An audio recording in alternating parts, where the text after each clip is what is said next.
İnsan dediğin yerinde ağır gerek der kadim bir Anadolu sözü. Ama Çukurova'nın sıcağında, Torosların sarp kayalıklarında öyle bir rüzgar eser ki bazen en ağır taşı bile yerinden oynatır. İşte o rüzgarın adı İnce Mehmet'tir sevgili dostlar. Yaşar Kemal 1955 yılında yayımlanan bu ölümsüz eseriyle bize sadece bir eşkıya hikayesi anlatmaz. Sömürüye, zulme ve kadere boyun eğmeyen insan onurunun destanını yazar. Bugün 5 köyün sahibi Abdi Ağa'nın zulmünden kaçıp dağlara sığınan, bir halkın umudu haline gelen cılız bir çocuğun koca bir efsaneye dönüşme yolculuğuna çıkacağız. İnce Mehmet, toprağın namusunun, kurşunun sesinin ve mecburiyetin hikayesidir. Hazırsanız dikenli çalıların arasından geçip dikenli özüne, Mehmet'in ilk kurşunu sıktığı o yere gidiyoruz. Hikayemiz Torosların eteğindeki 5 köye hükmeden Abdi Ağa'nın mutlak otoritesi altında başlar. Mehmet yetim bir çocuktur. Anası Değirmenoluk köyünde kıt kanaat geçinmeye çalışmaktadır. Bu topraklarda kural basittir. Her şey ağanındır. Toprak, hasat, hayvanlar ve hatta insanların canı. Mehmet daha çocukken bu adaletsizliği iliklerine kadar hisseder. Dikenli çalıların arasında ter dökerek ektiği hasadın yarısından fazlasını ağaya vermek, onun çocuk kalbinde ilk isyan tohumlarını eker. Mehmet dayanamayıp bir gün köyden kaçar ve Süleyman adında bir köylüye sığınır. Hayatında ilk kez başka bir dünya olduğunu görür. Ancak Abdi Ağa'nın eli uzundur. Mehmet'i bulur, köye geri getirir ve ona ağır cezalar verir. Mehmet artık sadece bir çocuk değil, hapsedilmiş bir öfkedir. Onu hayata bağlayan tek şey ise Hatice'ye olan aşkıdır. Ancak Abdi Ağa Hatice'yi kendi yeğenine almaya kalkınca Mehmet için mecburiyet saati çalar. Mehmet sevdiği kadını kaçırır. Peşlerine düşen Abdi Ağa ve yeğeniyle girdiği çatışmada yeğeni öldürür. Ağayı ise yaralar. Bu Mehmet'in geri dönüşü olmayan yoludur. Hatice yakalanır ve hapse atılır. Mehmet ise artık bir kanun kaçağı, bir eşkıyadır. Torosların sarp, geçit vermez kayalıkları onun tek evi olur.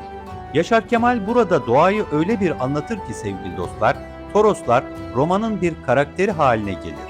Çakır dikenleri, kartallar, hırçın nehirler. Mehmet dağlarda Deli Durdu'nun çetesine katılır.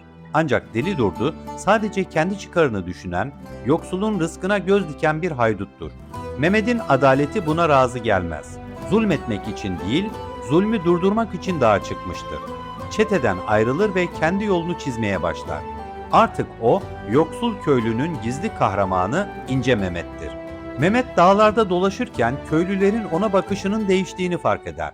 Abdi Ağa, Mehmet'in yokluğunda köylülere daha çok zulmetmekte, Mehmet'i getirmeyenin ocağını söndürürüm demektedir. Ancak Mehmet kasabaya inip Hatice'yi hapisten kaçırdığında ve köylülere gizlice yardım etmeye başladığında halkın içinde bir umut ışığı yanar.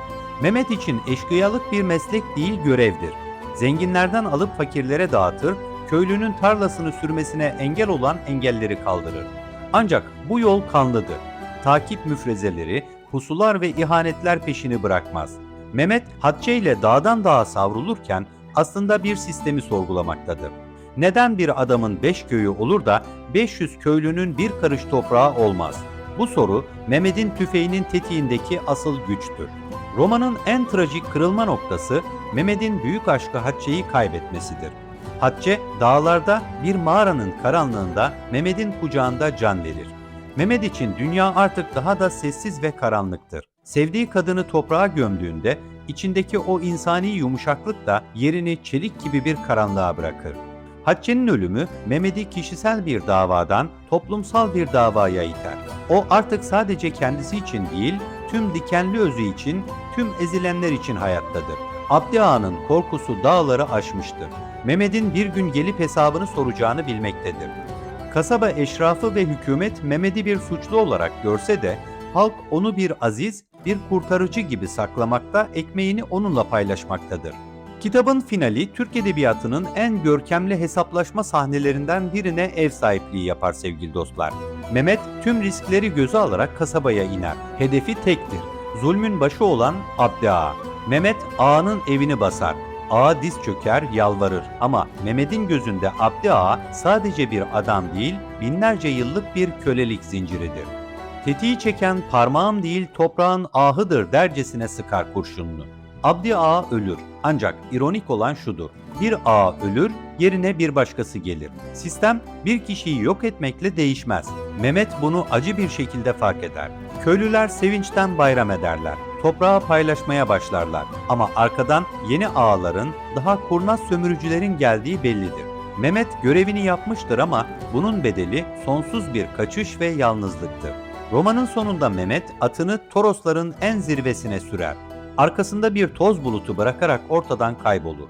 Kimse onun nereye gittiğini, ölüp ölmediğini bilmez. Ama o günden sonra ne zaman bir köylünün canı yansa, ne zaman bir ağa zulmetse, dağlarda bir at kişnemesi duyulduğu söylenir. İnce Mehmet artık bir insan değil, bir ruhtur sevgili dostlar. Yaşar Kemal İnce Mehmet de bize şunu anlatır sevgili dostlar. Adalet arayışı bitmez. Bir Mehmet gider, bin Mehmet gelir.